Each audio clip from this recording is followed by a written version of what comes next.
conquers the world. Hallelujah, Satan, you are in trouble. The Lord reigneth in my life today. Hallelujah, Hallelujah, Jesus Christ. Hallelujah, Hallelujah, Satan, you are in trouble. the Lord. The Lord reigneth in my life today. Hallelujah, Hallelujah, Jesus conquered the world. hallelujah, Hallelujah, Satan, you are in danger. the Lord reigneth in my life today. Jesus conquered the world. Hallelujah, hallelujah, Satan, you are in trouble. The Lord reigneth in my life today. ọmọ ìgbàlà ké hallelujah. Ike hallelujah lẹ́ẹ̀kan sí i. Olú Ọlọ́run ẹlẹ́dàá dúpẹ́ lọ́wọ́ yín láàárọ̀ yìí. Our Father, we thank you for this morning. Torí ní ìṣẹ́jú gbogbo ló ń fìdí ọ̀rọ̀ rẹ múlẹ̀ nínú ayé wa. Every minute confirm your word in our life. Nínú ìrìn àjò wa gbogbo. In all our journey, O ò ní oko míì tó ń bójú tó nínú ayé you have no other farm that you are looking at in this world ju ìjọ rẹ lọ. but your church. Oko àgbàdo rẹ ní ìjọ. This is your maize farm. That is Oko iṣu rẹ ní ìjọ. your one farm in the church. Oko kòkó rẹ ní ìjọ. Your cocoa farm is the church. Oko obì rẹ ní ìjọ. Your kola nut farm is the church. Epo náà ti ń tà lọ́wọ́lọ́wọ́ báyìí.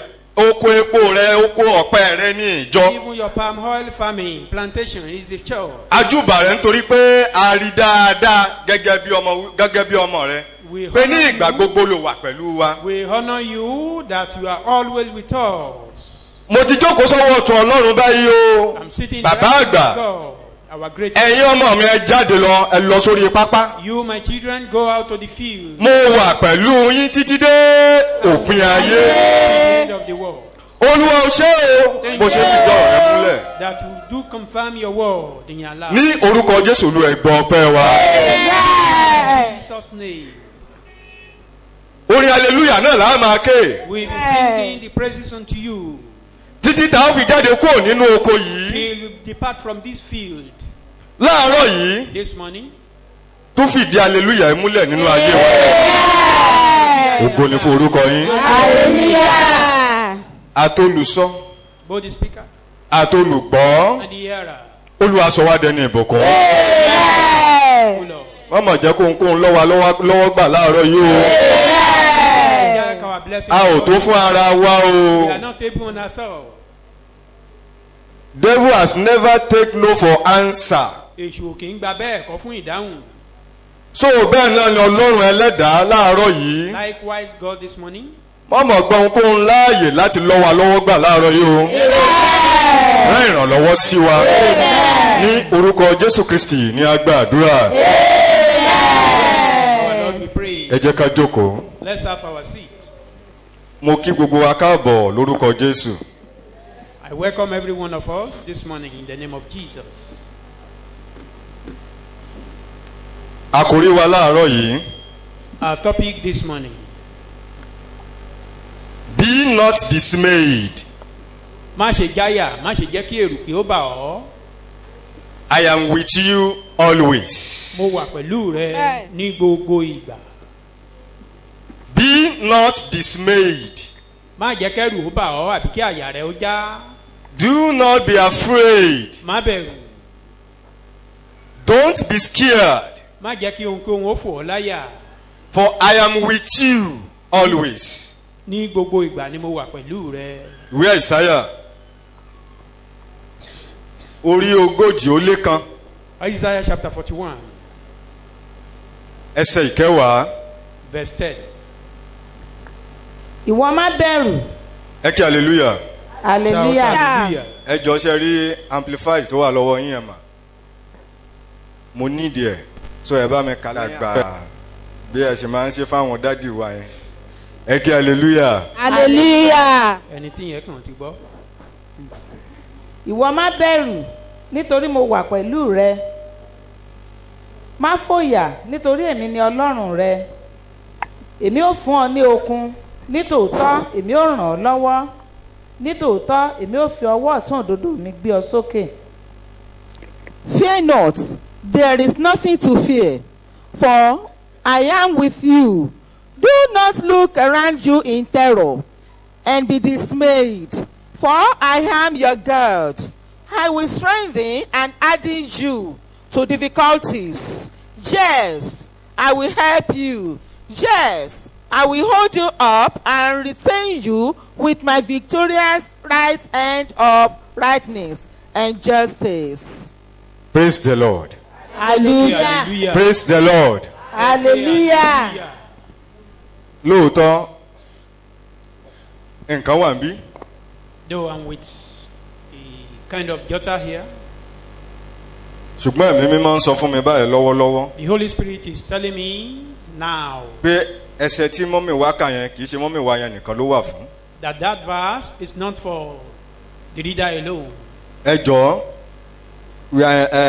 nínú ilé ńlá la wà àbí ìdèwọ́ kí n tiẹ̀ lo we want to be practical this morning. A fẹ́ ṣe ní nǹkan tá a fojú rí láàárọ̀ yìí ká fi sí ṣe.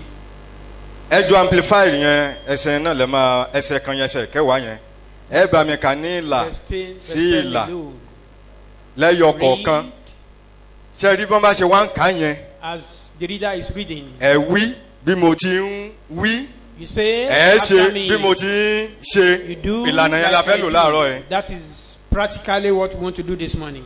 Báwọn bá ti ń kà á As the reader is reading, wàá kà á mọ́ra ẹ̀. you read it to yourself. Ẹ kí hallelujah. That is you Tí n personalize. bá ti ní kó o dúró wàá dúró. When I say stop, you stop. Tí n bá ti ní kó o tẹ̀síwájú wàá When I tẹ̀síwájú. say move forward, you continue. Ẹ bá mi gbé ẹsẹ̀ ìkẹwàá. Fear not. Amplified. All right. Fear not, there is nothing to fear. Má bẹ̀rù torí kò sí ohun ìbẹ̀rù. Wàá dárúkọ ẹ tó sì má bẹ̀rù. Kúnlé má bẹ̀rù. Pé Kò sí ohunkóhun tó wà fún ọ láti bẹ̀rù. There's have nothing for nothing you to to fear. fear. Wàá jẹ́wọ́ ẹ̀ níṣẹ́jú méjì bó ṣe jókòó yẹn náà ni o. Confess it. Wàá dárúkọ ẹ sí tó sì má bẹ̀rù. That's Kúnlé. Kò sí don't be ohunkóhun afraid. kan tó gbọ́dọ̀ kú ọ láyà There jẹ. is nothing to be afraid of. Kò sí ohunkóhun kan lókè tàbí ní ilẹ̀ Nothing on high or tàbí ní ìsàlẹ̀ ilẹ̀. or even under the ground. Yálà ní àyíká ni. Be it in the environment. Yálà nínú àgọ́ ara mi. Even in my body system. Tó sì má fòyà mọ́. Kúnlé fear Be not not. dismayed. There is nothing for you to be afraid of. Kò sí ohun tí mo fẹ́ máa bẹ̀rù lé lórí.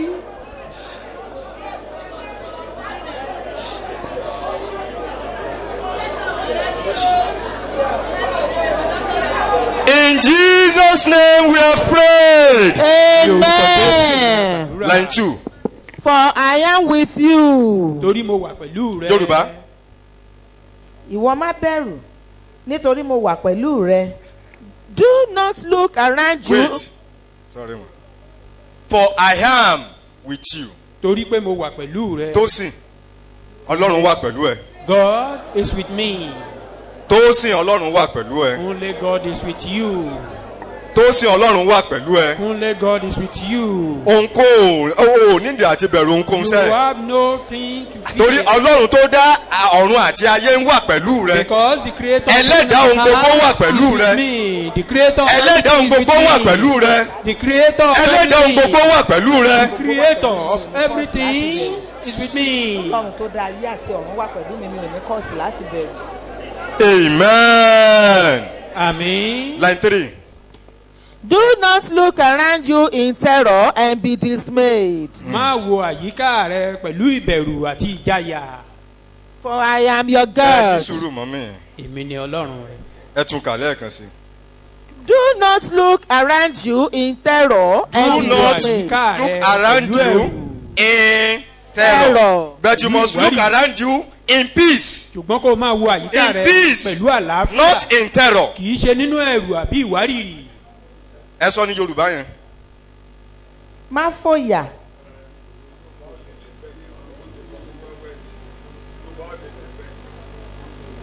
Tósìn. not look around you má wo àyíká rẹ in terror. ní ìwádìí.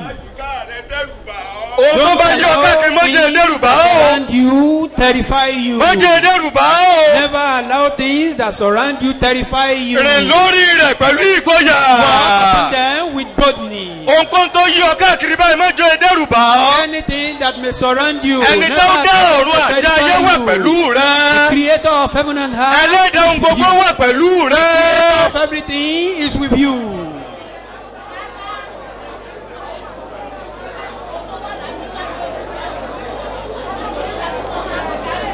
Ní agbá àdúrà. In Jesus' name, our Lord we pray. Ẹ tẹ̀síwájú mà. nítorí èmi ni ọlọ́run rẹ. For I am your God. I will, èmi ò fún ọ ní okun.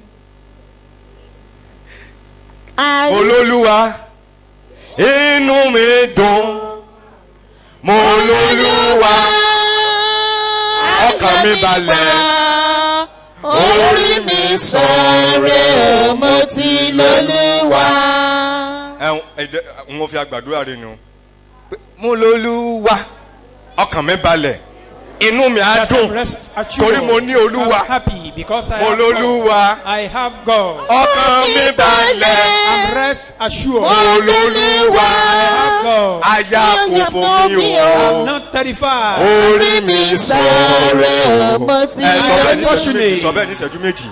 Just say that in 2 Pé mo minutes. ní olúwa èmi ní ọlọ́run rẹ. Bí ọlọ́run yìí ẹlẹ́dàá òun This gbogbo. God, the creator Òun of ni olúwa mi, òun ni everything. bàbá mi. My God is my father. Sọ orí mi ti sọ́rẹ́. Fortunate. Mo soríire. Mo soríire. Orí mo sínú olúwa. Ọkàn mi balẹ̀ o. Ọkàn mi balẹ̀ o. Kristi ní agbàdúrà. In Jesus' name we pray. Ó ní èmi yóò fún ọ lókun ẹ bá ń kà á. I will strengthen and adding you to difficulties. I will strengthen you Pé màá fún ọ lókun. and adding you make you strong To difficulties. for any difficulties. Lele fún gbogbo wàhálà kí wàhálà. Olúwa ní kòríta tí mo wà lọ́wọ́lọ́wọ́ yìí. At this junction, Torí Lord, ìlérí rẹ ni ọ̀rọ̀ rẹ ni. this is your word and it's your promise. Fún mi lókun. Give me the strength. Fún mi lókun. Give me the strength. And make me hard to face any challenges. Mú mi lé láti lè kojú ìpèníjà kí ìpèníjà.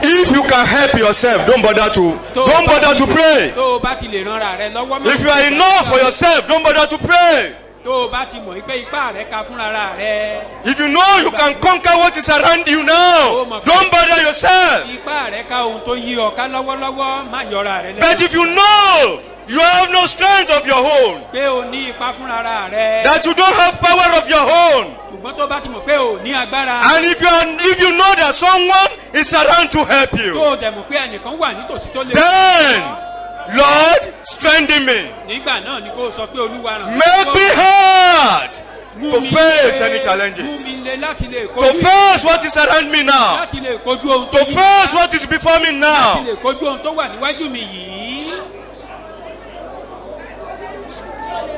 For in Jesus' mighty name we have prayed. Orúkọ Jésù tó lágbára ni agbàdúrà. Yes. Yes, I will help you. Bẹ́ẹ̀ ni màá ràn ọ́ lọ́wọ́. Yes, I will hold you up and retain you with my victorious hand of Bẹ́ẹ̀ ni màá righteousness. gbé ọ dìde, màá sì dì ọ́ mú síbẹ̀. Èmi yóò ràn ọ́ lọ́wọ́. I will help you. Who is here that is in need of help? Ta lẹni tó wà níbi tó nílò ìrànlọ́wọ́ Ọlọ́run. I don't know.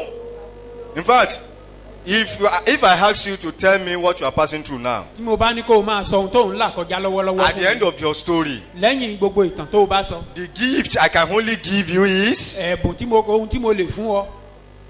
I'm sorry, Màá ní mo tọrọ àforíjì. I cannot help you. Mi ò ní Sorry, agbára láti take ràn ọ́ lọ́wọ́. heart. Take heart. Mọ́kànlé. That's the only gift I can give you. nǹkan tí mo lè sọ nìyẹn pé pẹ̀lẹ́ o But if you know mi ò you ní ipa. are in need of help, ṣùgbọ́n tó o bá mọ̀ pé o nílò ìrànlọ́wọ́. my father is here this morning to bàbá mi assist wà you, to níbí help láàárọ̀ you, yìí láti ràn ọ́ lọ́wọ́. to help you, láti ràn ọ́ lọ́wọ́. to lift you up, láti gbé ọ sókè. and to make you strong, láti mú ọkàn rẹ to le. make you stand, láti mú ọ dúró. even to the end of the journey. títí dé òpin ìrìn àjò. Then, Lord, I need you this morning. olúwa mo nílò rẹ láàárọ̀ yìí. I need your help. mo nílò ìrànlọ́wọ́ rẹ Come láàárọ̀ to yìí. my aid. ràn mí lọ́wọ́. Come to my wá aid. sọ̀rọ̀ mi. You can even mention kódà What o lè is dárúkọ before you ibi tó now? ti nílò ìrànlọ́wọ́ that yẹn on gan. this very point I need your pé help. lórí kókó yìí gan ni I o ti need nílò your help. ìrànlọ́wọ́ rẹ o mo nílò ìrànlọ́wọ́.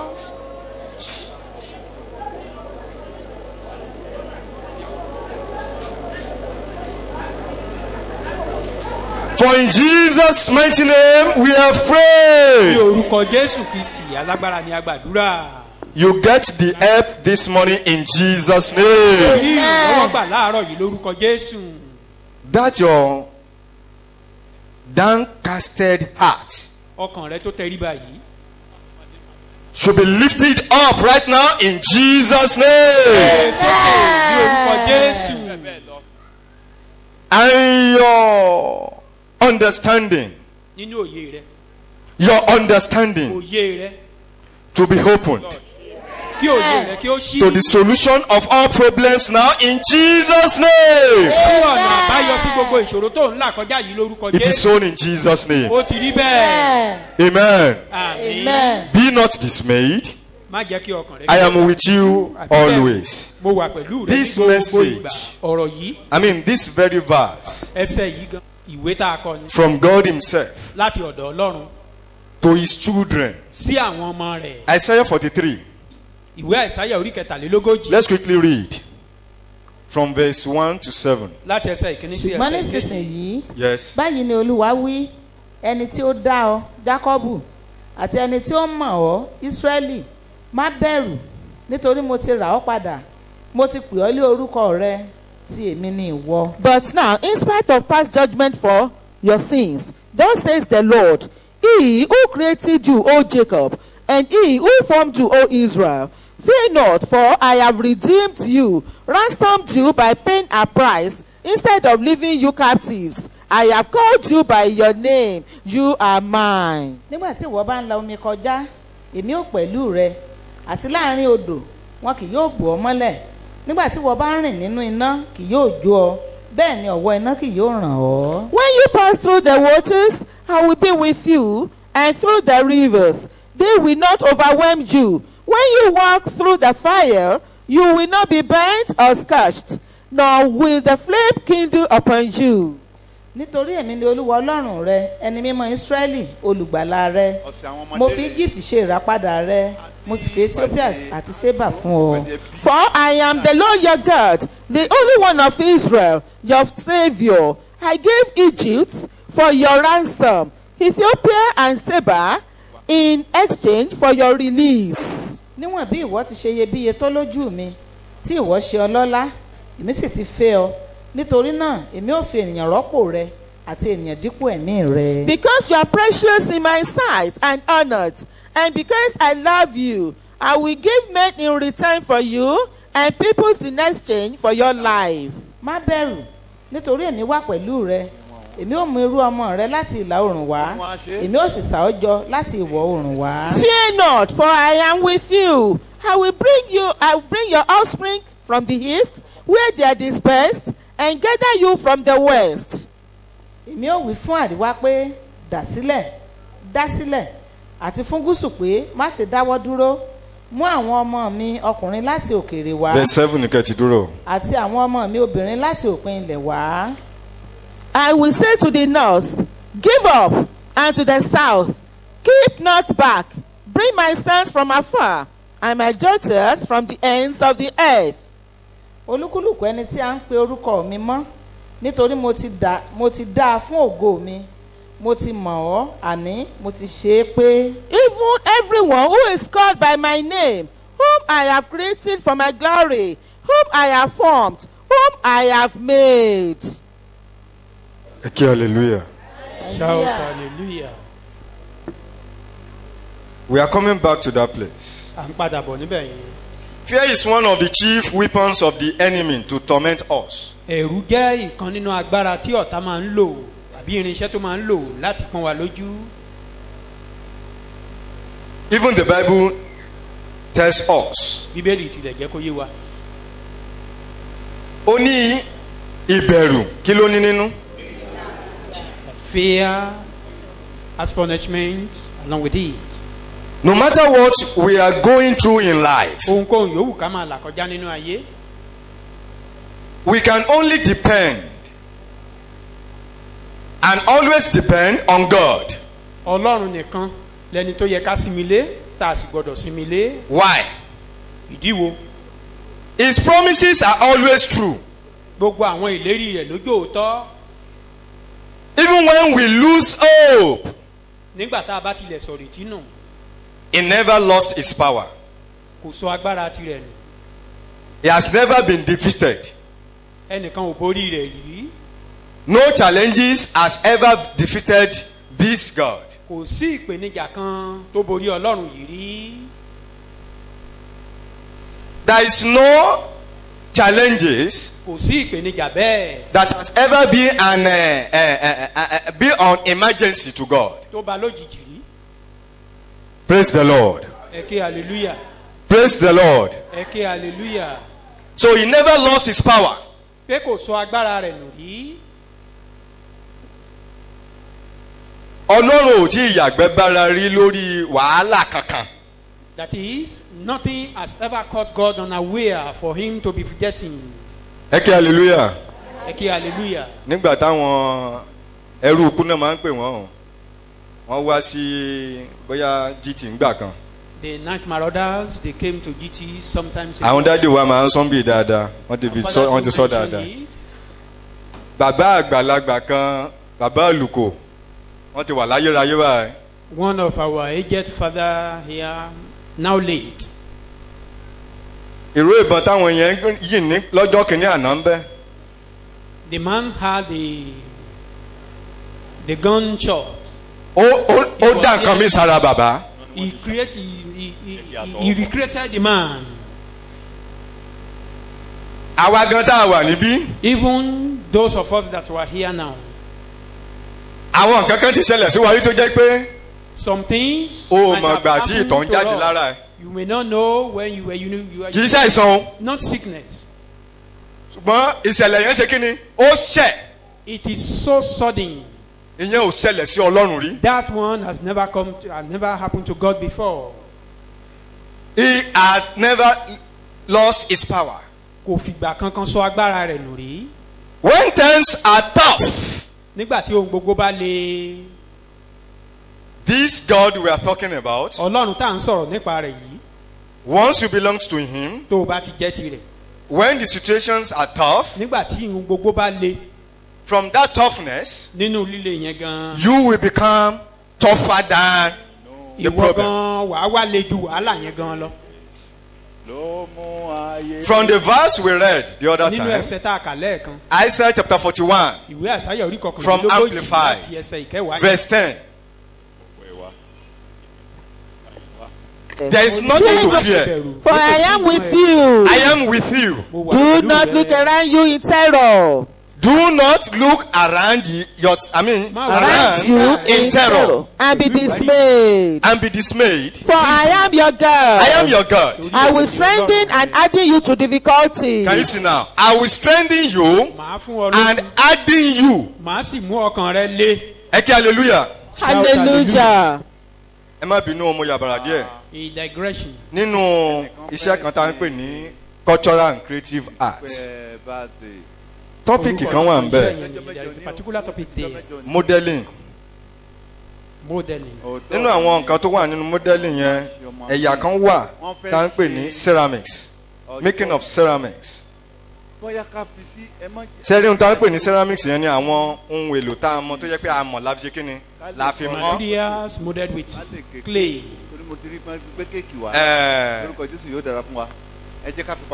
Sẹ́rí tọ́mọ àwọn àwa kọ̀ọ̀kan lè ní sílé àwọn kọ́ọ̀pù kan wà. There are some Ara ẹ̀ máa ń dán báyìí. cups that look shine. ó jábọ́ ó fọ́ ni èyí ṣe ó jábọ́ kò fọ́ o. It, Tó bá ti when jábọ́ it báyìí, ó máa dropped fọ́n down, ká. it will break. Ṣùgbọ́n kì í ṣe gíláàsì la fi ṣe. They were not made of glass. Ceramic product ni. They were ceramic products. Ṣẹ́rí kẹ́ tó rí kọ́ọ̀pù yẹn Before you kó tó máa dán bá yẹn before it becomes shiny like that. kó tó di pé ó le koko tó jẹ́ Before pé it can ẹ̀bomi become sínú ẹ̀ kò hard wá like fa omi that, mu mọ́ and you now put water in it. tó di water Without- resistant. Ó la iná kọjá. It passed through fire. Kí mo ló là kọjá? Ó la iná kọjá. It passed through fire. Àwa tá a bá súnmọ́ Ọ̀yọ́ dáadáa. Those of us Níbi that tán ti máa ń mọ close ìkòkò. to Ọ̀yọ́ area or where they usually mold Kí pot, ìkòkò yẹn tó acid lè pot, máa pèsè omi tó tutù fún yín. before those Bí omi tó wà nù pots fíríjì. can bring Ó us ti kọ́kọ́ la iná kọjá. it must have first passed through fire. Lẹ́yìn ìgbà tán mọ́ tán, wọ́n gbé síná for many After days. being molded, then it will pass through Iná yẹn gan fire. wá some á days. yí kọ́lọ́ ẹ̀ padà. That fire will change the color. Ó máa yí kọ́lọ́ ẹ̀ padà. It will change Ó the le color. koko. It become hardened. Bẹ́ẹ̀ wá pọnmi sínú ẹ̀ kò lè fà á mu mọ́. You put water, it's become resistant to water. It can't sink or take the Àwòrán water. tí mo rí bẹ̀ yẹn nìyẹn o. That is the picture. Adding you Not there.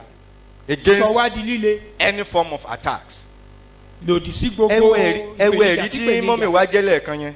The testimony of our mother the other time. Do you think it's one of those things? Ṣé ẹ rò pé àwọn nǹkan tó kàn máa ń ṣẹlẹ̀ bẹ́ẹ̀ náà ni? Rárá o. No, Rárá o.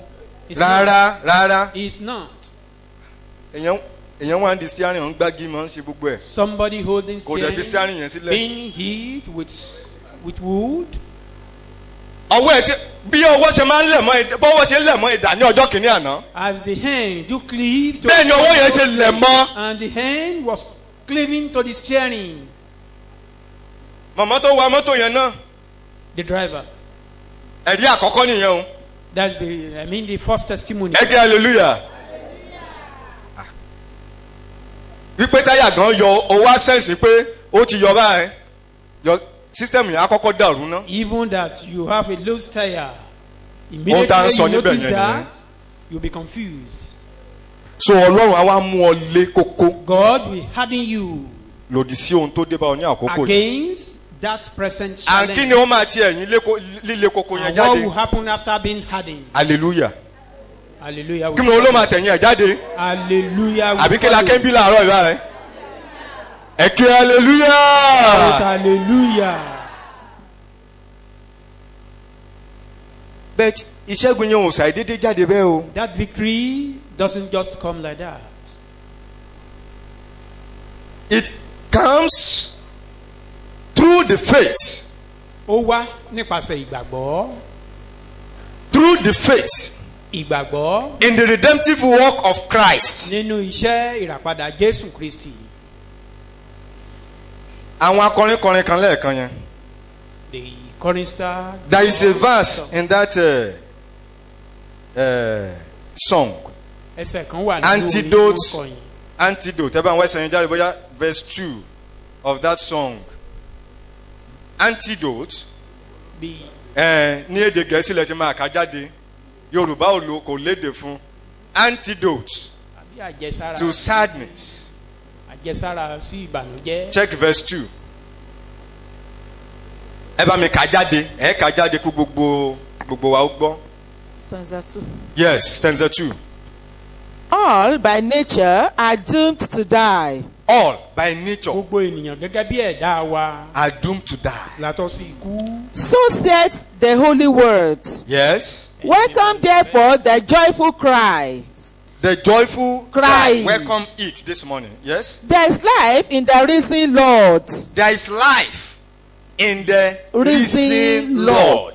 Welcome news of gladness.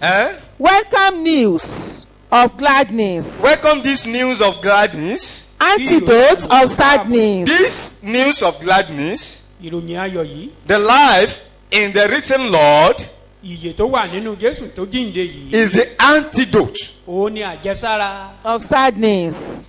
of sadness. Àjẹsára ìbànújẹ́. We can say the vaccine. Àjẹsára náà ṣì. What did I call it? Vaccine. Àjẹsára. The immunity. Àjẹsára tá a ti jẹ tí ò ní jẹ́ kí àìsàn kó. That will prevent you from sadness, jẹ́ ká ní ìbànújẹ́. that will prevent you from being dismayed, tí ò ní jẹ́ ká ní. that will prevent you from fear. tí ò ní jẹ́ ká ní ìbẹ̀rù. Challenges will come. ìpèníjà wá o. Tí n bá fẹ́ tàn ni mo sọ fún wọn pé kó o bá ti gba Jésù lénìí kò sí wàhálà mọ́. Pé o when I ní say if you accept Christ today, no more challenge. Jésù Olúwa gan jẹ́ ká mọ̀. Even Jesus made us to understand. Ó ní Olúwa àwọn wọ̀nyí mi ò ní kókó wọn kúrò nínú ayé o. He said, Lord, I'm not saying you should take Wọ́n ṣe wà away these nínú ayé people báyìí. from the Bá heart. mi They ṣe are kí still ni? in the world. Bá mi pa wọ́n mọ́. Keep them. So faith in the redemptive work of Christ is the antidote to fear, the fear of enemy. Ìgbàgbọ́ nínú iṣẹ́ àṣeparí ìràpadà Jésù wo ni àjẹsára kúrò nínú ẹ̀rù. The fear enemy releases against us. Àwọn ẹ̀rù tí ọ̀tá ń jù sínú afẹ́fẹ́ fún wa tó ń lòdì sí wa. Knowing God's love. Knowing God's love Mímọ̀ pé ká mọ ìfẹ́ Ọlọ́run towards us, fún wa. to stay grounded. To stay grounded. Pé Being rooted. ká fi ẹsẹ̀ múlẹ̀. That this God is with us. Pé Ọlọ́run yìí ó wà pẹ̀lú wa. You must have the assurance of Ìyẹn this. ni pé ó gbọ́dọ̀ kalẹ̀ nínú ọkàn wa. Praise the Lord. Ẹ kí John hallelujah. chapter 16. Ìwé Jòhánù orí verse 13 ẹsẹ̀ ìkẹtàlélọ́gbọ̀n rẹ̀. nǹkan wọ̀nyí ni mo ti sọ fún yín tẹ́lẹ̀ Yes. kí ẹ̀yin kí ó lè ní àlàáfíà nínú yín Yes. nínú ayé ẹ̀yin Yes. ó ní ìpọ́njú Yes. ṣùgbọ́n ẹ tújú ká mo ti ṣẹ́gun ayé. I have told you these things so that in me you may have perfect peace and confidence. In the world you have tribulation and trials and distress and frustration. Distress, frustrations. But be of good cheer. Be of good cheer. Tójú ká. Take courage. Take courage. Be Ẹ mọ́kàn confident. ní- Be confident. Ẹ̀yin Certain. Certain. Ẹ jẹ́ kó dá mi lójú. Undated. For undated. Authentic. For I have overcome the world. I have deprived it of power to harm you. I have already overcome the World. Pé mo ti borí ayé eléyìí. I've retrieved the power he has. I have deprived it of power to harm Pé you. mo ti gba And agbára have lọ́wọ́ rẹ̀. conquered it for Lára you. mo sì ti ṣẹ́gun rẹ̀ fún And yín. conquered it for you. Mo ti ṣẹ́gun rẹ̀ fún yín. Olúwa mo mọ̀ dúpẹ́ lọ́wọ́ rẹ̀. Lord, I thank you. Pé kò sí nǹkan kan tí mo ní láti bẹ̀rù I mọ́sẹ̀. have nothing to fear. Torí o ti ṣe kíni? O ti gba agbára lọ́wọ́ ẹrùkẹrù. Taking. Sọ bẹ́ẹ̀ ní ìṣẹ́jú méjì. Olúwa mo dúpẹ́ lọ́wọ́ rẹ̀. Lord, I thank you. O ti gba agbára lọ́wọ́ ẹrùkẹrù. O ti sọ ẹrù. O ti sọ ẹrù di ẹdun arinlẹ̀. O ti sọ ẹrù di ẹdun arinlẹ̀ fún mi. Terror. Wọ́n tán gbé sójú pátákó yẹn. Ẹ jẹ́ ká kà ní mo lè ka gbogbo ẹ̀. Ẹ kí hallelujah. Shout hallelujah. Fẹ́ sáré díẹ̀. Kókó àkọ́kọ́ ń bì. Point number 1 here. Before you can share Kò tó lè máa pín or enjoy àbí kò tó lè máa gbádùn. this confidence we have Ìgboyà tá a ní yìí to say through this evil world, láti la inú ayé búburú yìí kọjá. you have to behold the Lamb of God. O ní láti wo ọ̀dọ́ àgùntàn Ọlọ́run. Because this confidence we have Ìgboyà tá a ní yìí doesn't come by any human effort. kì í ṣe nípa ipá ènìyàn ló ṣe wá o. It was God himself Ọlọ́run fúnra rẹ̀ who instituted it. òun lẹni tó gbé e kalẹ̀. And he did this Ó ṣe é by sacrificing nípa his only begotten son. fífi ọmọ rẹ̀ kan ṣoṣo rúbọ. Praise the Lord. Ẹ kí hallelujah. The bridge of fear, Afárá ìbẹ̀rù. the bridge of defeat Afárá ìjákulẹ̀. to any man Sí ọ̀dọ̀ ẹnikẹ́ni. is sin. Àti rí Is sin. a rí Ẹ̀ṣẹ̀. àbí ẹ̀ṣẹ̀ ni òun ní ẹ̀ṣẹ̀. Praise the Lord. Ẹ kí hallelujah. It was when Adam ìgbà tí ádámù ate the fruit that was forbidden then. tó jẹ èso má jẹ nígbà náà lọ. And that is transgression. ìyẹn sì ni ìrékọjá. What came in after that? kí ló tẹ̀lé eléyìí. Fear. ìbẹ̀rù wọlé. He started hiding ó wá bẹ̀rẹ̀ here sí and ní there. farapamọ́ níbí lọ. Even God himself asked him, bó tilẹ̀ ọlọ́run fúnra rẹ̀ gan bí. why hiding behind the tree? kí ló dé tó ń farapamọ́ sẹ́yìn igi. I am afraid. ẹ̀rù ń bà mí ni. Praise the Lord. ẹ kí hallelujah. He started looking for solution here and there. ó wá ń wá ọ̀nà àbáyọ lókè lódò. Remember, rántí God stepped into his case. ọlọ́run dá sí ọ̀rọ̀ rẹ̀. The Lord will step into your case this morning. ọlọ́run á dá sọ̀rọ̀ rẹ̀ náà láàárọ̀ yìí. But the foundation of that stepping is the blood of the Lamb. ìpìlẹ̀ dídá sí ọ̀rọ̀ rẹ̀ yẹn ò ní ẹ̀jẹ̀ ọ̀dọ́ àgbà. John chapter 1 verse 29. ìwé Jòhánù orí kìíní ẹsẹ̀ ìkọkàndínlọ́gbọ̀n. ní ìjọ́ kejì Yes. Jòhánù rí Jésù ń bọ̀ wá sọ́dọ̀ rẹ̀. John the Baptist saw Jesus coming unto him. ó wí pé He said, wò ó ọ̀dọ́ àgùntàn Ọlọ́run behold, wò ó the Lamb of God. ẹni tí ó kó ẹ̀ṣẹ̀ ayé lọ. He took away the sins of the world. ló kó ẹ̀ṣẹ̀ ayé lọ. Praise the Lord. ẹ kí hallelujah. Àpẹẹrẹ kan wà tí mo fẹ́ fẹnu kàn níbí. I want to mention a particular. Ẹ má gbàgbé mo sọ lẹ́ẹ̀kan yẹn Don't wípé forget I mentioned it the other time. Ọlọ́run kọ lẹ́tà sáwọn ọmọ rẹ̀ yìí ṣe sí ayé. Wrote letter to his children, not to the world. Tẹ bá rántí dáadáa òun la ṣe ka ìwé Àìsáyà orí kẹtàléní ogójì. That was why we read Isaiah chapter 43. Ẹni kó dárúkọ ọmọ ẹ̀ kan ní ọ dárúkọ ọmọ ẹ̀ níbi ibẹ̀ He yẹn. mentioned a particular name there. Ìwọ lè má máa jẹ́ ká Jákọ́bù ní tiẹ̀ You nínú know ayé Jacob lọ́wọ́lọ́wọ́. Today, Ṣùgbọ́n Ọlọ́run mọ̀ ọ́ pẹ̀lú orúkọ rẹ̀ yẹn náà. God could identify you even with your name. Ó yẹ kó o dọmọ Ọlọ́run. You must be a child of God. Tẹ́lẹ̀ yìí náà lè ṣẹ mọ́ ọ lára. For this promise to be fulfilled in your life. Ẹ jẹ́ ká wo nǹkan tó ṣẹlẹ̀ sí àwọn ọmọ ẹ̀ nínú ìkórìtà wọn. Let's look at what Níbí happened to yìí. his children Nínú ìrìn àjò wọn. at every junction in their journey. Nínú agijù Síìnì. In the wilderness of sin. Numbers chapter 21. Ìwé Númérì orí kọkànlélógún. Àáka ẹsẹ̀ ìkẹfà, ìkeje, ìkẹjọ, ìkẹsàn-án. Verse 6 to 9. That there is need for you to behold this Lamb of God. Ó yẹ ká wo ọ̀dọ́ àgùntàn Ọlọ́run yìí. Then the Lord Olúwa sì rán sent, ìjò amúbí iná sí àwọn ènìyàn náà. Yes. wọ́n sì bu àwọn ènìyàn náà sán. Yes. ọ̀pọ̀lọpọ̀ nínú Ísírẹ́lì sì kú. then Yes. the Lord sent very burning serpents among the people, and they beat the people, and many Israelites died. nítorí náà ni àwọn èèyàn náà ṣe tọ̀ Mósè wá wọ́n sì wí pé àwa ti ṣẹ̀ nítorí tí àwa ti bá Olúwa àti ìwọ sọ̀ gbàdúrà sí Olúwa kí ó mú ejò wọ̀nyí kúrò lọ́dọ̀ wa. And the Mósè sì people- gbàdúrà fún àwọn ènìyàn náà. And the people came to Moses and said, we have sinned, for we have spoken against the Lord and against you. Pray to the Lord that he may take away the serpents from us. So Moses prayed for the people. Olúwa sì wí fún Mósè pé rọ ejò amúbí iná kan kí o sì fi sórí ọ̀pá gígùn kan yóò sì ṣe olúkúlùkù ẹni tí ejò bá bù sán nígbà tí ó bá wò ó yóò yè. And the Lord said to Moses, make a fiery serpent of bronze and set it on a pole, and everyone who is bitten, when he looks at it, shall live.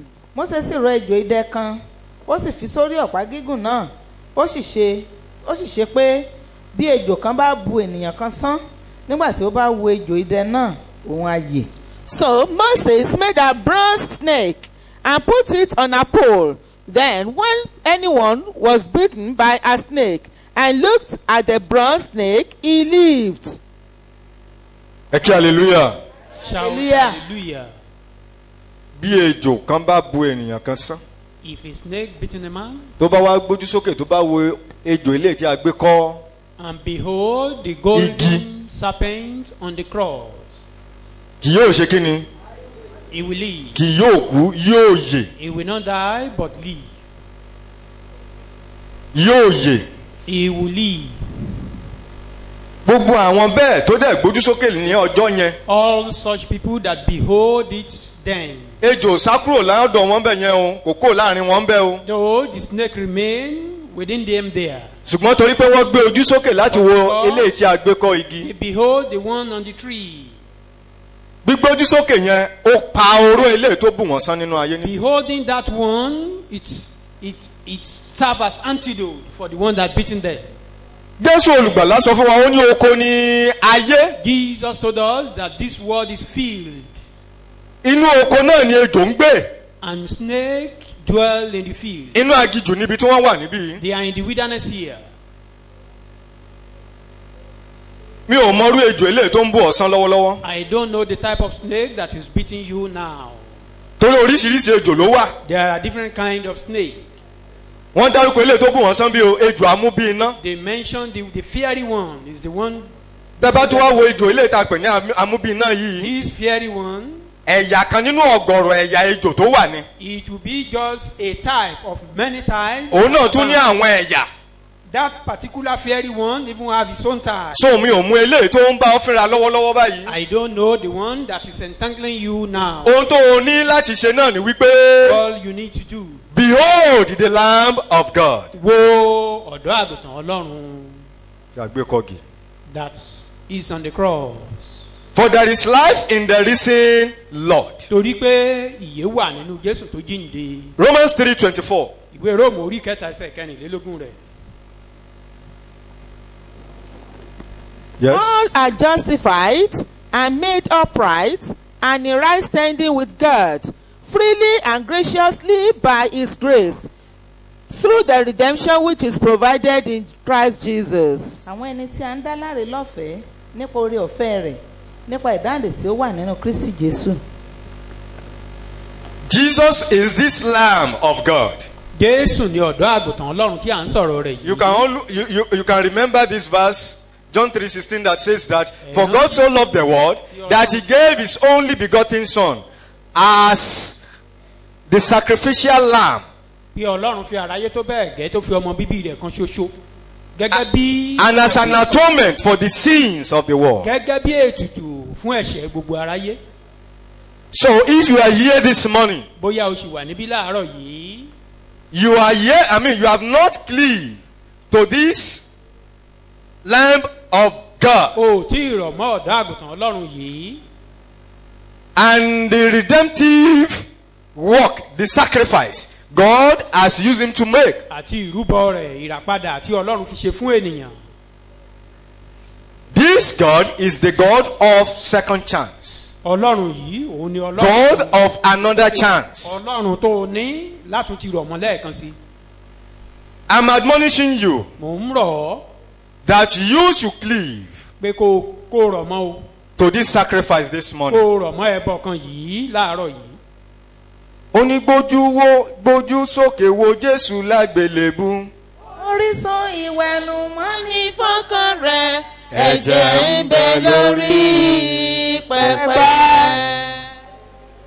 Praise the Lord. Hallelujah. Romans 10. Ìwé Róòmù orí kẹwàá. Read verse 9 and 10. Ẹsẹ̀ ìkẹsàn-án sí kẹwàá. Pé bí ìwọ bá fi ẹnu rẹ jẹ́wọ́ Jésù ní Olúwa, tí ìwọ sì gbàgbọ́ lé ọkàn rẹ pé Ọlọ́run jí dìde kúrò nínú òkú, a ó gbà ọ́ là. Verse 13. Nítorí ẹnikẹ́ni tí ó bá sàpé orúkọ Olúwa lè a ó gbàlà. For everyone who calls upon the name of the Lord, invoking him as Lord, will be saved. 13. Verse 13. 9 and 10.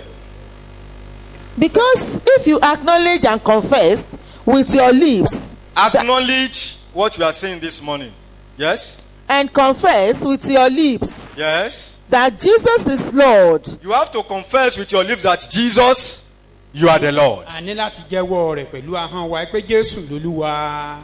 and in your heart believe that God raised him from the dead, you will be saved. Don't allow doubt in your heart. Má gba iyèméjì láàyè nínú ọkàn rẹ. But have confidence Ṣùgbọ́n kò ní ìgboyà. that Today is my day pé èní lọ́jọ́ tèmi of salvation. ọjọ́ ìgbàlà mi. Yes. For with the heart a person believes, and so is justified, declared righteous, acceptable to God, and with the mouth he confesses, declares openly and speaks out freely his faith, and confirms his salvation. Praise the Lord. hallelujah. So ohun tó ní láti ṣe ni pé kó fẹnu rẹ jẹ́wọ́ o. Kì í ṣe pé ó jẹ́wọ́ ẹ̀ṣẹ̀ All you o. need to do is to Pé confess, Jésù, not that you are confessing sin, ìwọ nìkan ló tó. but that Jesus, you are the only one. Torí ẹ̀rù ló kúnnú ayé. This world is full of fear. Tó o bá dẹ̀ ní Jésù tá ń sọ yìí. You don't have this Jesus we are talking about. Gẹ́gẹ́ bá a ti sọ lẹ́ẹ̀kan yẹn pé òun I nìkan ni said ọ̀nà the àbáyọ. other time, he's the only solution. Òun nìkan ni abẹ́rẹ́ àjẹsára He's the only antidote sí gbogbo ẹ̀rù.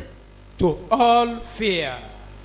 Ẹ̀rù kan tó gbọ́dọ̀ wà nínú rẹ. The only fear that should be in you Òun ni ẹ̀rù Ọlọ́run. is the fear of God.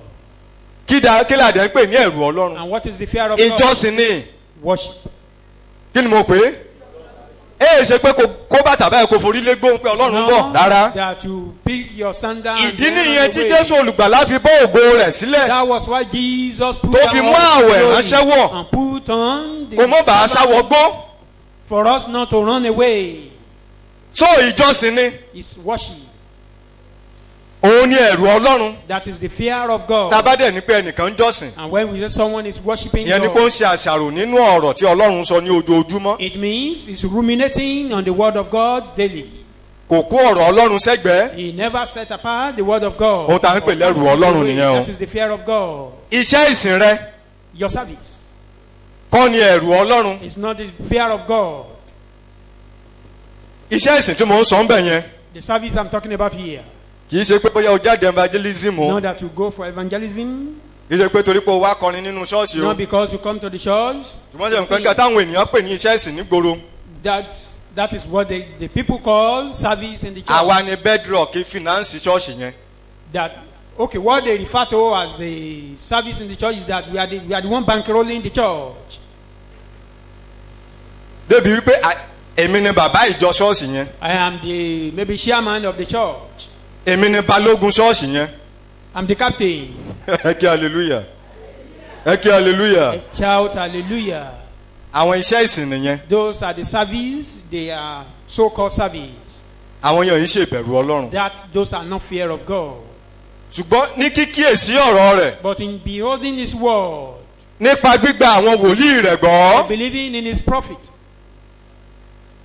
O ẹ̀rù Ọlọ́run nìyẹn. those are the fear of God. Ìyẹn nìkan ṣoṣo ni ènìyàn gbọ́dọ̀ fà mọ́ra o. That alone is what you must draw to yourself. Ẹ̀rù tó kù Every other fears, ìparun ló wà fún. they are for Ẹ destruction. ò ní parun lórúkọ May Jésù. you not be destroyed. So behold the lamb this morning. Wo ọ̀dọ́ àgùntàn náà láàárọ̀. Olórin kan ló sọ bẹ́ẹ̀. As a songwriter says, Ó ní Jesus is passing this way. ó ní Jésù ń kọjá láàárọ̀ yìí. Jesus is here this morning. Ó wà níbí láàárọ̀ yìí. This lamb is here this morning. Ọ̀dọ́ àgùntàn yìí wà níbí láàárọ̀ yìí. Do your best to behold him. Sa gbogbo ipá rẹ láti wò ó. And you will surely be free this morning in Jesus' Wàá sì name. òmìnira láàárọ̀ yìí lórúkọ Jésù. God is always with his people. Ọlọ́run máa ń wà pẹ̀lú àwọn ènìyàn rẹ̀ ní gbogbo ìgbà. In this wise, Torí náà, you need to be conscious O of ní God's presence always. o ní láti jẹ́ kó yí ọ kó o mọ̀ yìí pé Ọlọ́run wà nítòsí rẹ. ní You gbogbo that you have been saved. ìwọ tó o ti di ẹni ìgbàlà. You that you have been named with God. Ìwọ tá a ti ń pe orúkọ rẹ mọ́ Ọlọ́run.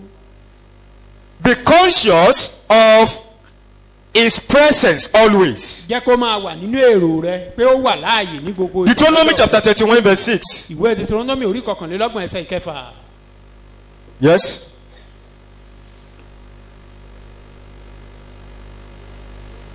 Deuteronomy 31 verse 6. Orí kọkànlélọ́gbọ̀n ìwé Deuteronomy ẹsẹ̀ ìkẹfà rẹ̀. Be strong, Be strong. courageous, Be courageous. and firm. Stand firm. Fear not, nor be in terror before them, for it is the Lord your God who goes with you. He will not fail you or forsake you. ẹ ṣe gírí kí ẹ sì mú àyàlé ẹ má ṣe bẹ̀rù ẹ má ṣe fòyà wọn nítorí pé olúwa ọlọ́run rẹ òun lé ń bá ọ lọ òun kì yóò fi ọ sílẹ̀ bẹ́ẹ̀ ni kì yóò kọ̀ ọ́. I'm not alone. I'm not alone. In all my journey, Jesus is with me. I am not alone. Matthew chapter 14, ìwé Mátíù orí kẹrìnlá verse 22 ẹsẹ̀ ìkejìlélógún rẹ̀ to 27. ẹsẹ̀ ìkejìlélógún sí ìkẹtàdínlọ́gbọ̀n. lójú kan náà Yes, jésù sì rọ àwọn ọmọ ẹ̀yìn rẹ̀ láti bọ́ sínú ọkọ̀ yes. kí wọn kí ó síwájú rẹ̀ lọ sí apá kejì nígbà tí ó ń tú ìjọ ènìyàn ká. Ẹ tẹ̀síwájú, ẹ tẹ̀síwájú. nígbà tí ó sì tú ìjọ ènìyàn ká tán ó gun orí òkè lọ òun nìkan láti gbàdúrà. nígbà tí alẹ́ sì lẹ́ òun nìkan wà níbẹ̀ ṣùgbọ́n nígbà náà ni ọkọ̀ wà láàrin adágún ní tí ìrúmi ń tì í sí wá sẹ́yìn nítorí tí afẹ́fẹ́ ṣe ọwọ́ òdì sí wọn. nígbà tí ó di ìsọ́kẹrin òru jésù tọ̀ wọ́n lọ ó rìn lórí òkun. nígbà tí àwọn ọmọ ẹ̀yìn rẹ̀ rí i tí ó ń rìn lórí òkun ẹ̀rù bà wọ́n wọ́n wí pé iwin ni wọ́n fi ìbẹ̀rù kígbe sókè. ṣùgbọ́n lójú kan náà ni jésù wí fún wọn pé ẹ tújú ká èmi ni ẹ má bẹ̀rù. pétérù sì dá a lóhùn wípé olúwa bí ìwọ bá ní pàṣẹ kí èmi tọ̀ Praise wá the lórí Lord. omi. ẹ ké hallelujah. Praise the Lord. ẹ ké hallelujah. Don't be scared. I'm around. má bẹ̀rù mo wà pẹ̀lú rẹ. Psalm 34, verse 4.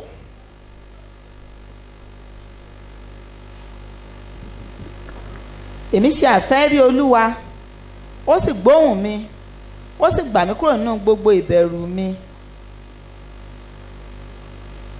Ṣé àfẹ́rí Olúwa láàárọ̀ yìí, ibẹ̀ ni mo ti bẹ̀rẹ̀. Seek the Lord this morning. Torí òun nìkan ṣoṣo ló lè gbà kúrò nínú gbogbo He's the ìbẹ̀rù only rẹ̀. one that can deliver you from Ẹ̀rí àwọn all ọmọlẹ́yìn fear. wà nínú ọkọ̀ The disciples they were in the vessel. níbi tá a the kà canoe, lẹ́ẹ̀kan yẹn. where we just read. Iní kan ṣẹlẹ̀ lójú òkun níbi ibẹ̀ yẹn. Something was happening. Kí ló dìde sí upon wọn the bẹ̀ sea. yẹn? What rose against them? Kí ló dìde sí wọn bẹ̀ yẹn? What rose against them? Ìjì. There was a storm. Tí ìjì bá dẹ̀ ti dé, And when there is storm, kí ló máa ń bá rìn? Ẹ̀rù. what come along with it is fear. Ṣùgbọ́n ta ló dá ìjì? But who is the creator of storm? A máa ń lò ní ayé, a ní èmi ọkọ àjẹ́. Some people do say Àbí bẹ́ẹ̀ kọ́? the husband Ta lọ́kọ of ìjì? witches. Who is the husband? Ta lẹlẹ́dàá ìjì? Who is the creator? Òun ló ṣe jáde sí wọn bẹ́ẹ̀ pé That was why he be appeared to of them. good courage. Ó ní ẹ̀tújú ká. I'm Ẹ má with bẹ̀rù. you. Mo wà pẹ̀lú yín. Do not allow fear and woe Má to jẹ́ kí destroy ẹ̀rù your life. òun wàhálà kó ba ayé rẹ jẹ́. 2 Timothy chapter 1 verse 7. Timothy kejì orí kìíní ẹsẹ̀ ìkeje. Ẹ̀bùn Ọlọ́run fún ọ. The gift Kọ́ ni of láti God máa to bẹ̀rù. you is not fear. Ọlọ́run ò fi ẹ̀mí ẹ̀rù kò fi jíǹkí rẹ̀. God has not given you the spirit of fear. Kì í ṣe ìpayà lọ́lọ́run fún ọ gẹ́gẹ́ bí God ẹ̀bùn. has not given you a terror as a gift. nítorí pé ọlọ́run kò fún wa ní ẹ̀mí ìbẹ̀rù bí kò ṣe ti agbára àti ti ìfẹ́ àti ti ọkàn tí ó yè kooro. Ẹ kí hallelujah. Hallelujah. Ti agbára, Of ẹ̀mí power, agbára. the spirit of power. Kí sì ni ẹ̀mí agbára, What ẹ̀mí is the mímọ́ spirit nìyẹn? of power? That is the Holy Spirit. Ní kété tó o bá ti yọ̀ǹda fún Jésù The olùgbàlà. moment you surrender everything to the Lord, Ó ní ọkàn ni a fi ń gbàgbọ́ sí òdodo. you believe in your Ẹnu la sì salvation, fi ń jẹ́wọ́ sí and through your ìgbàlà. mouth you confess your salvation. Ẹsẹ̀ Bíbélì yẹn fi yé wa pé That kì í Bible ṣe verse ẹ̀ṣẹ̀ is ni ó fẹnu rẹ̀ jẹ́wọ́. You will not confess sin. Bẹ́ẹ̀ kí ló máa fẹnu rẹ̀ jẹ́wọ́? Jésù ìwọ nìkan ní Olúwa. You are the Lord. Agbára dé, Power we call. ìyẹn ni ẹ̀mí mímọ́. That is Holy Spirit. Ẹ bá mi ka iṣẹ́ yìí Acts chapter 1 verse 8. Iṣẹ́ apostoli orí kìíní ẹsẹ̀ ìkẹjọ. Mo fẹ́ yá ìdí kan ló ń bẹ̀ yẹn. Just to borrow a language there. Ẹ̀mí agbára. The power, Kì í the ṣe ẹ̀mí spirit ẹ̀rù. of power, not the spirit of fear. Yes. ṣùgbọ́n ẹ̀yin ó gba agbára Ẹ̀yin yóò gba agbára. nígbà tí ẹ̀mí mímọ́ bá bà lé yín. Ẹ kí hallelujah. Shout hallelujah. Kí ni orísun agbára yẹn? What is the source of that power? ẹ̀mí mímọ́ ẹ̀mí mímọ́.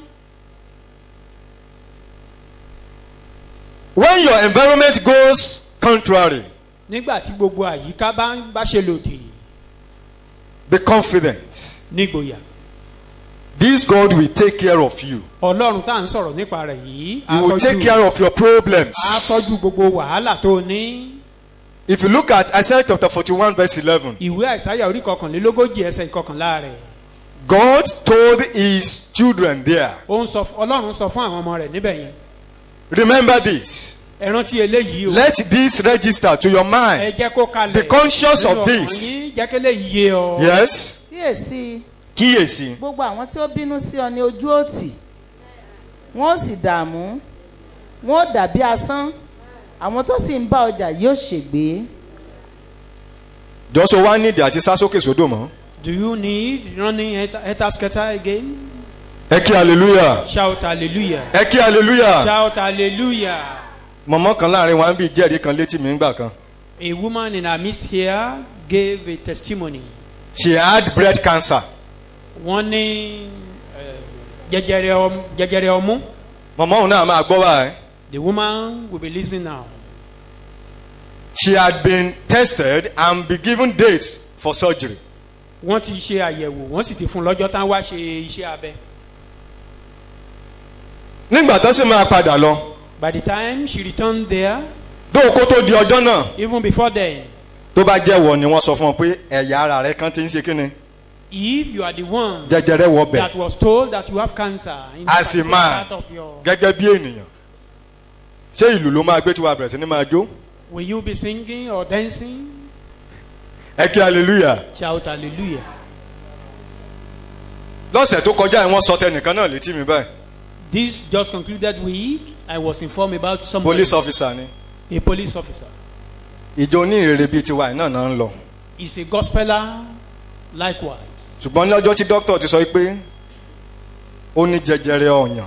But the day he has been informed that he have a breast cancer. She dropped the Bible. Ó gbé Bíbélì sílẹ̀. And started looking for the way out. Ó wá bẹ̀rẹ̀ sí wá ọ̀nà àbáyọ kiri. From Select to CNS, from one jungle to the other. Oríṣiríṣi ilé ìjọsìn ló ṣà ń torí bọ̀. Just for the problem to be solved. But lo and behold, he died of that cancer. Ṣùgbọ́n orí eléyìí ló kúlé.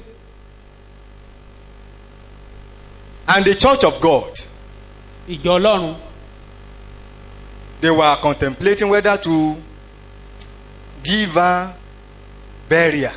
Because they knew the way she acted when the problem came. Wọ́n wá ronú lórí rẹ̀ ṣé pé ká sin ni àbí ká kú filẹ̀ síbi tó lọ torí wọ́n mọ ìrìn àjò tó rìn nígbà tí ṣòro dé. Àpẹẹrẹ àkọ́kọ́ tí mo wọ́kọ́ sọ lẹ́ẹ̀kan yẹn. The first example I was talking about.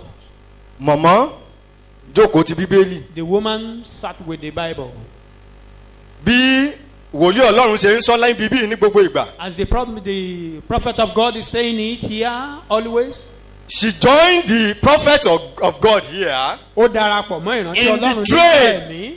Bí bàbá ṣe ń sọ lòun náà ṣe ń sọ. As the man of God pronounced it. Ẹ má gbàgbé o gẹ́gẹ́ bí ènìyàn. Don't forget like man as tó bá ti rántí sí. When you remember at times.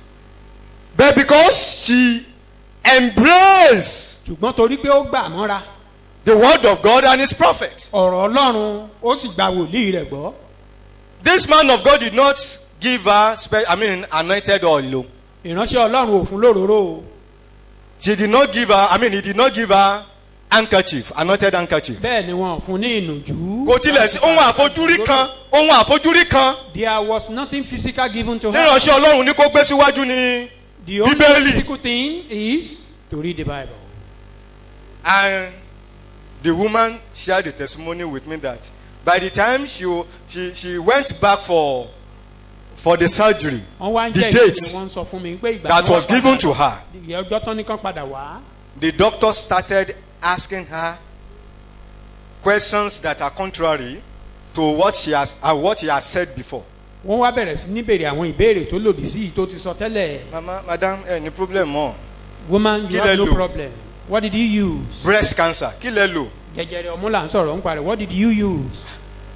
Mọ̀mọ́ ti palẹ̀ ọkàn mọ́ ní pé wẹ́ àmà ti gé kú gígé tán bá ti gé kó kò lè mi ò lè bá bẹ́ẹ̀ kú. The woman has concluded in her mind that even if they amputate it, I can't die. bẹ́tẹ̀ nìkan ti lọ ṣáájú. But somebody has gone forth. A lè ṣe nǹkan tá a sọ tẹ́lẹ̀ yẹn mọ́ o. We can't do what we've said we do. The story has changed. Àti yí ìtàn padà. Your story will change for better this Ìtàn morning. tìrẹ náà yí padà sí rere láàárọ̀ yìí. I don't know the one you are harboring in your Mi ò body mọ̀ now. yí tó daṣọ bò tó daṣọ bò God is láàárọ̀ yìí. here. Ọlọ́run wà níbí. Behold the Lamb of God. Wo ọ̀dọ́ àgùntàn Ọlọ́run. In 2 minutes, Ní ìṣẹ́jú méjì péré. you can lay your hands to where it is. You that did this for this woman. Ìwọ Ọlọ́run tó ṣe léyìí fún arábìnrin yẹn. My own is not too difficult for you to solve. Tèmi ò máa lé fún ọ láti ṣe. Talk to the Lord. Bọ́lọ́run sọ̀rọ̀. Ẹ̀rù ń bà ẹ́ lọ́wọ́lọ́wọ́ lóòótọ́. You are afraid indeed. Even But now. Lord, I'm beholding you this morning. Ṣùgbọ́n Ọlọ́run mò ń wù ọ́ láàárọ̀. I'm conscious of your presence Mo mọ̀ now. pé o wà lọ́dọ̀ mi níbí That láàárọ̀. I am not alone. Pé mi ò dá wà. Take this away from me Jẹ́ kí eléyìí kó ṣe gáfárà and fún give mi. me peace. Kó o fún mi ní You àlàáfíà. gave this woman peace. O fún obìnrin yìí ní àlàáfíà. Kò kú sínú iná yẹn ò jó pa. That fire never consumed her. She scaled through. Ó là á já.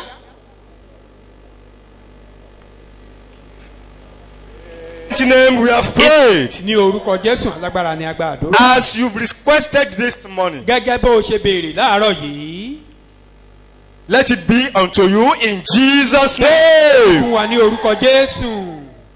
Amen. Àmín. Amen. Àmín. So don't allow fear Má gba ẹ̀rù láàyè o to destroy you. láti wó ayé rẹ mọ́lẹ̀. God will empower you. Ọlọ́run á ró ọ lágbára. He will strengthen you. Á fún ọ lókun.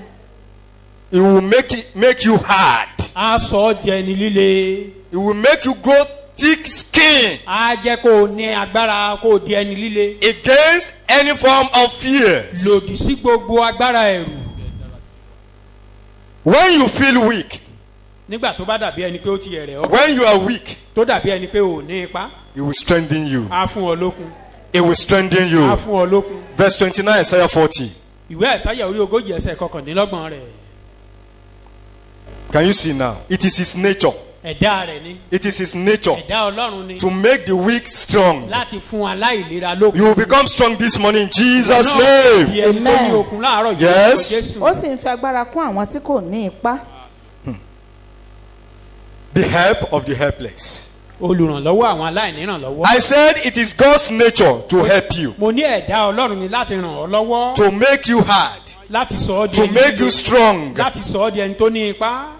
in times of trouble. Ní àkókò wàhálà. Philippians chapter 4, Ìwé Fílípì orí kẹrin verse 13. ẹsẹ̀ ìkẹtàlá rẹ̀.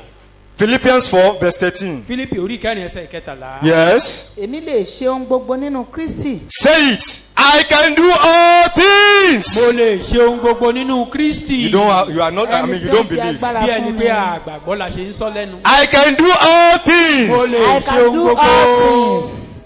in Christ. through Christ that strengthens me. Nípasẹ̀ Jésù tó fún mi ní agbára. Read it amplified. Philippians 4:13. I have strength for all things in Christ, I have strength for all things in Mo Christ, ní who ìfẹ́ fún ohun gbogbo empowers nínú Jésù. me. who empowers Ẹni me. tó fún I mi am ní ready agbára. for anything and equal to anything. I am through ready him. Mo ṣe tán. for Anything anything. Ohun and equal to anything through him who infuses inner strength into me.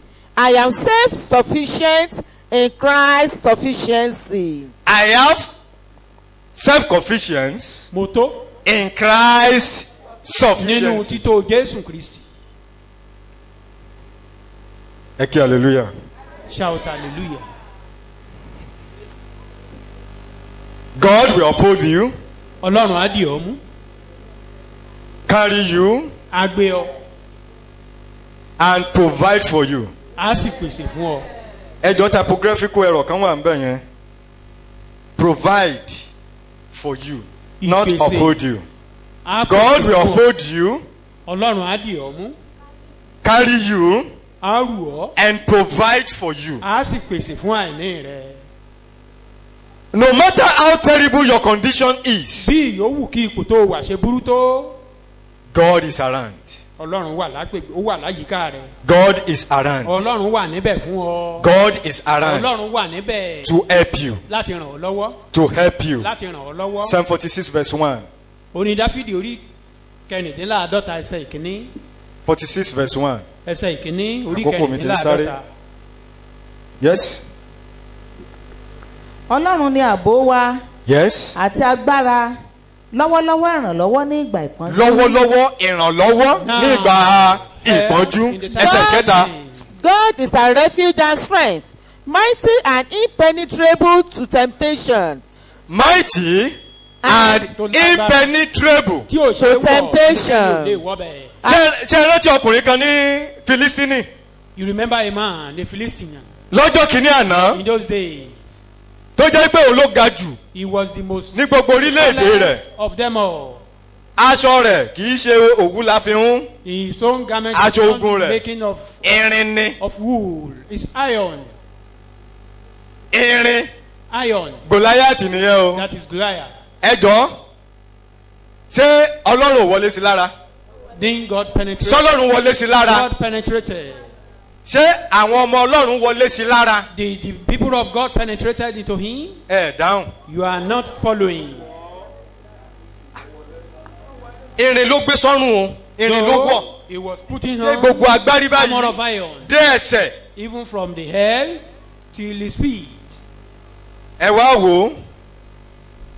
Ọ̀rọ̀ Ọlọ́run kan Just a word of nínú God. àwọn ọ̀pọ̀lọpọ̀ ọ̀rọ̀ Among many. ẹyọ kan Just one. òun ni ọmọ Ọlọ́run jù bí eléyìí. And the child of God Ẹ just ti rántí báyẹn Gòláyàtì àti Dáfídì. You can remember the story.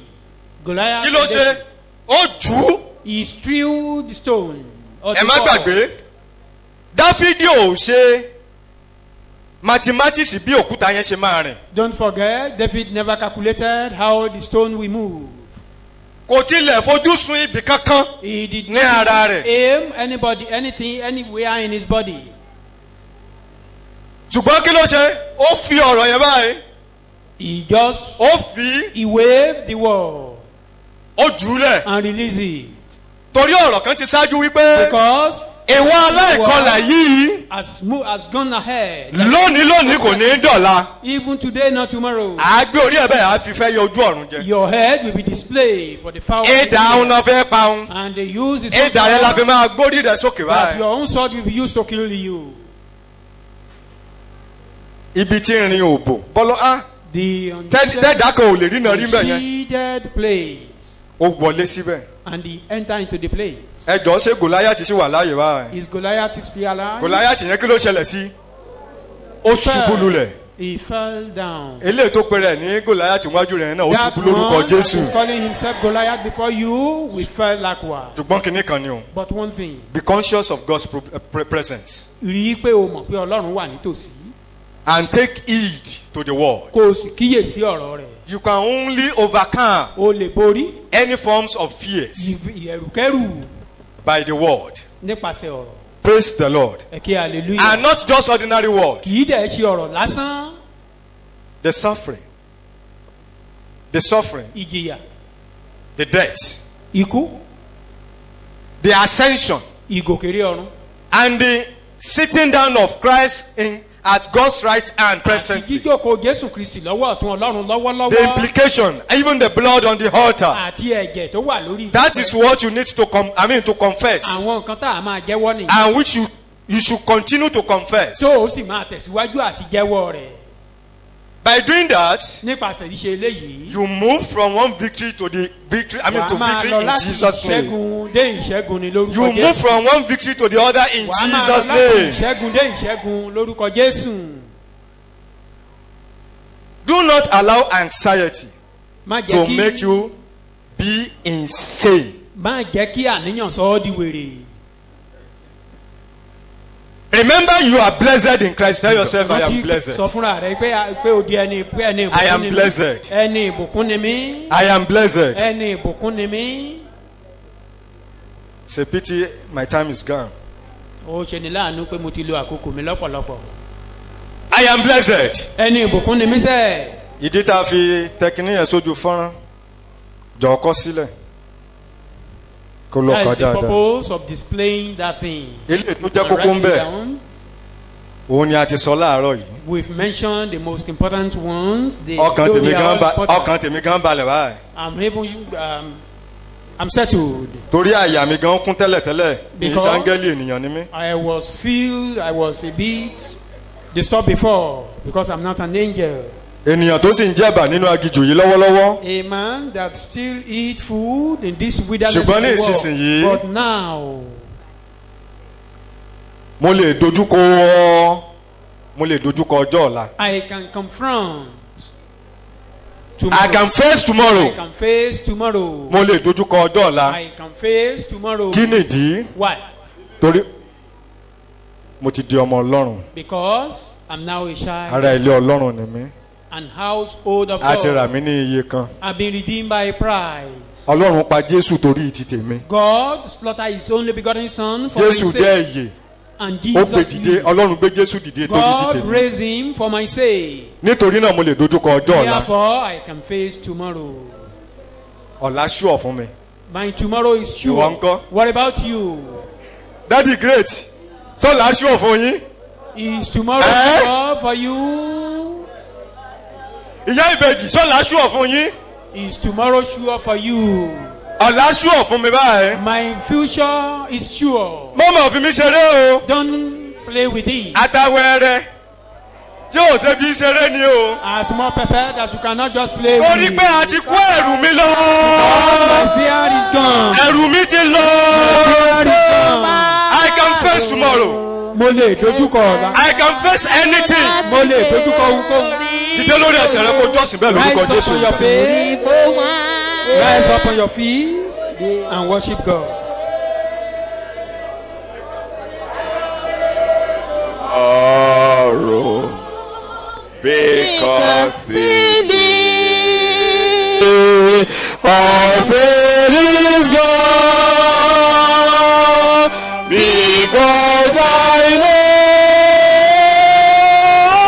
He holds the future. Our life is from the living just because it is because tí a mọ̀ táwọn fi ṣẹ̀kọ́ náà là á lọ fi jẹ́wọ́ ká lọ fi dúpẹ́ lọ́wọ́ ọlọ́run. And tó o we gbọ́ confess it. tó o gbàgbọ́ náà ló What máa fi you jẹ́wọ́ láàárọ̀ heard and you yìí. believe in. Bẹ́ẹ̀ni. Confess it. ẹ̀rù ti lọ. Torí mo mọ̀ òun ló lọ́jọ́ là ayé wa rọrùn láì gbé torí bóyá. Amen. Wọ́lọ̀.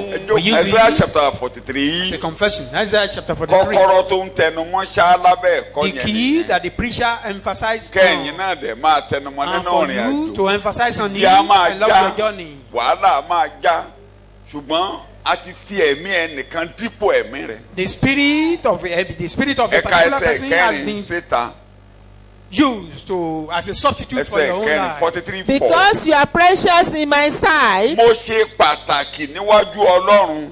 I'm precious. Máa kà á. because you are precious in my sight and honored, bẹ́ẹ̀ni and because I love torí pé o you, fẹ́ràn mi. I will give men in return for you. bẹ́ẹ̀ni Peoples in exchange for your ṣé ẹ rí life. nígbà tí Jésù rọ́pò mi a ní gbogbo ọ̀nà Ó ṣe fi ẹ̀mí ara rẹ̀ ó ta ẹ̀jẹ̀ rẹ̀ sílẹ̀ Nítorí ibi, ó sì fẹ́ jèrè ṣe rà padà mi.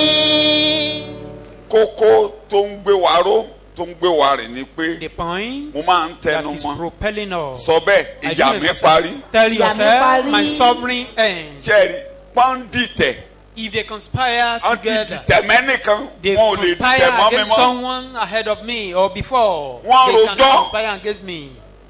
wọ́n kẹ́sẹ̀ jọ they bó bá gather tún kẹsẹ̀ together. bó wá bá kẹsẹ̀ jọ lónìí. If they now gather again, ò torí pé nìkan ti rọ́pò mi. because somebody tí wọn ò bá wá síwọ́ ìpàdé. is in my place, ẹlòmíì ló máa bọ́ bẹ́ẹ̀. if they don't stop that, Kò kàn mí mọ́. another person will take their place.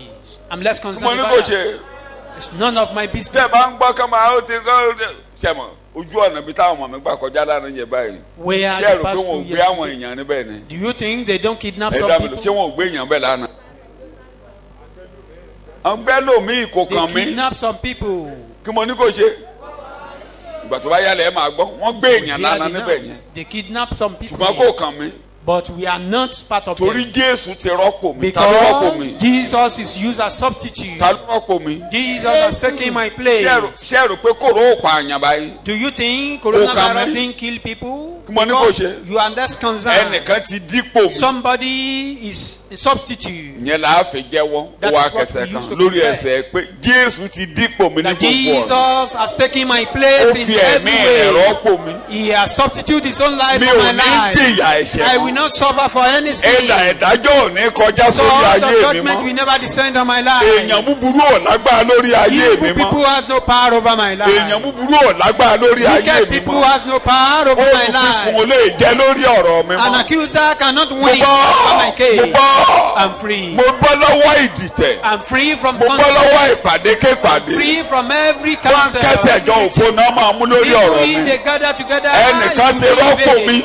Somebody is in mo my bọ́ lọ́wọ́ place. ìdájọ́ ọ̀run I'm free àpáàdì. from the hell judgment. mo bọ́ lọ́wọ́ ìdájọ́ ayé. Free from the judgment of mo this bọ́ lọ́wọ́ world. Ajínigbé.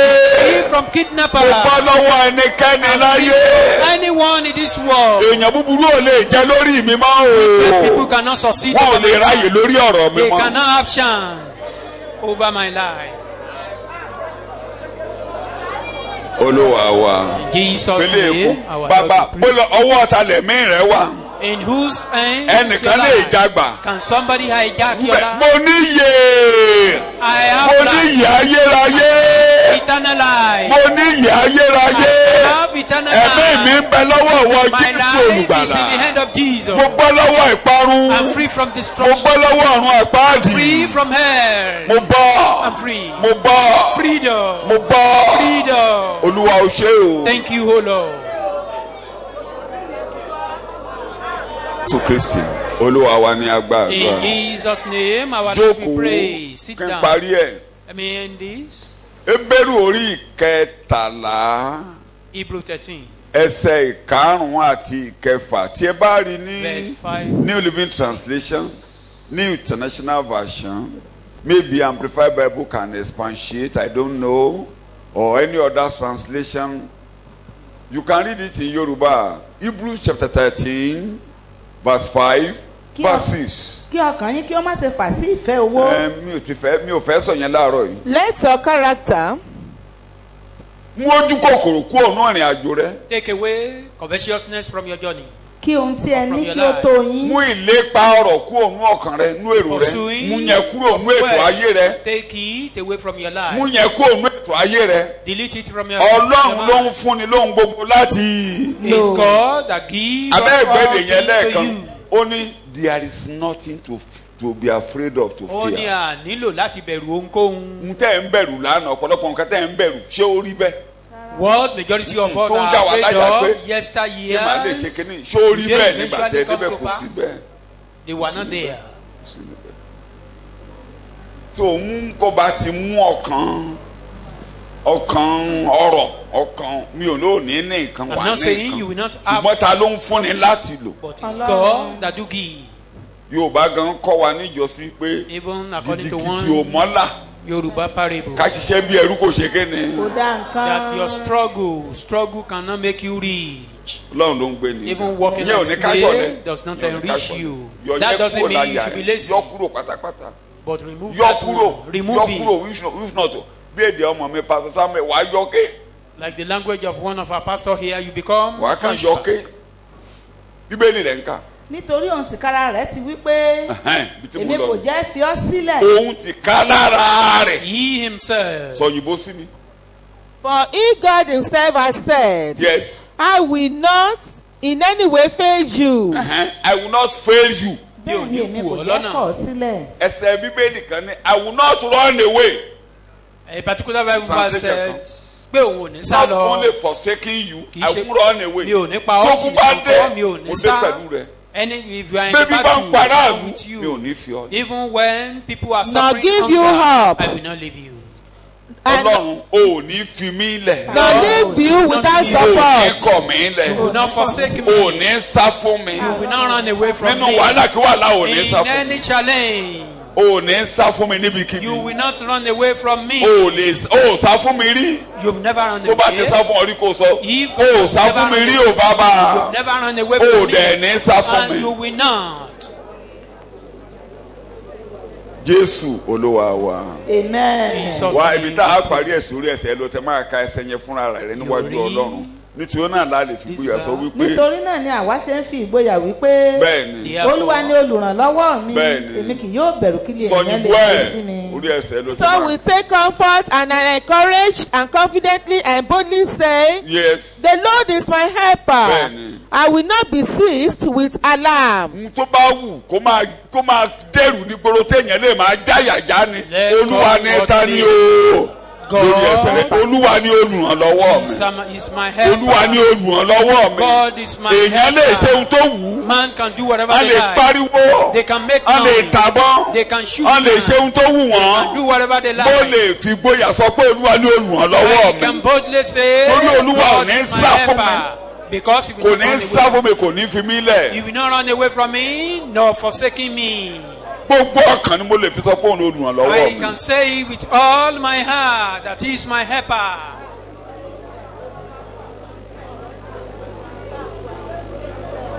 Ní orúkọ Jésù ni àjọsìn. Lánàá ẹ kó o dúpẹ́ lọ́wọ́ Ọlọ́run pé Olúwa mo dúpẹ́ lọ́wọ́ rẹ̀ láàárọ̀ yìí ó ṣé o bàbá o ṣé o ọmọ o ṣé ẹ̀mí mímọ́.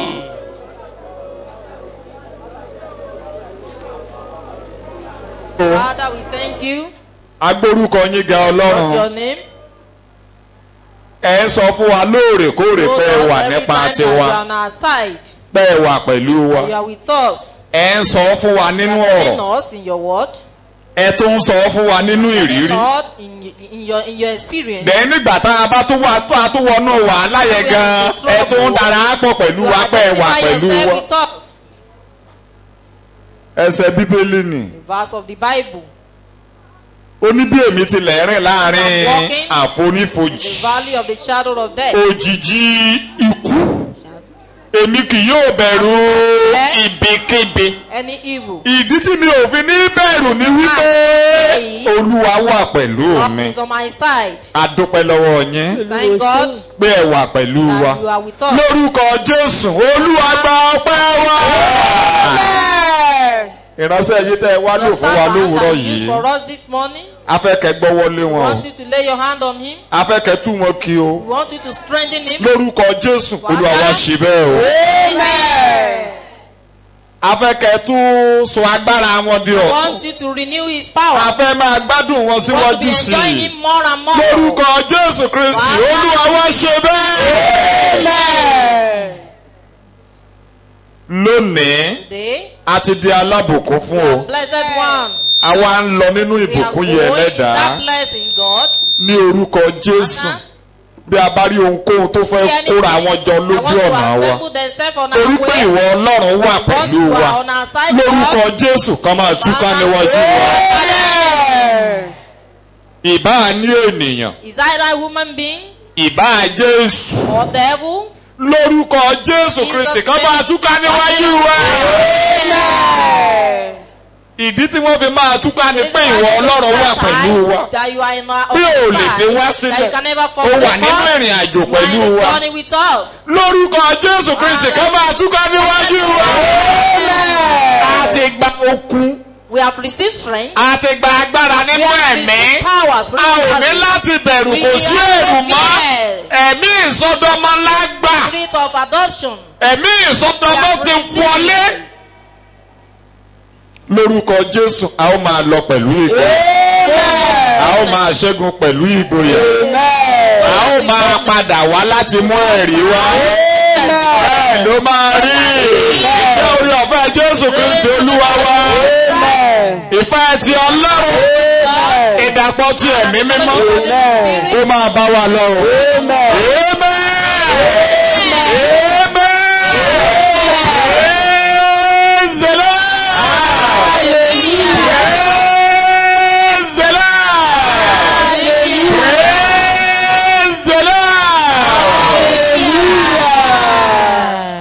Tí àwọn ọmọ màmá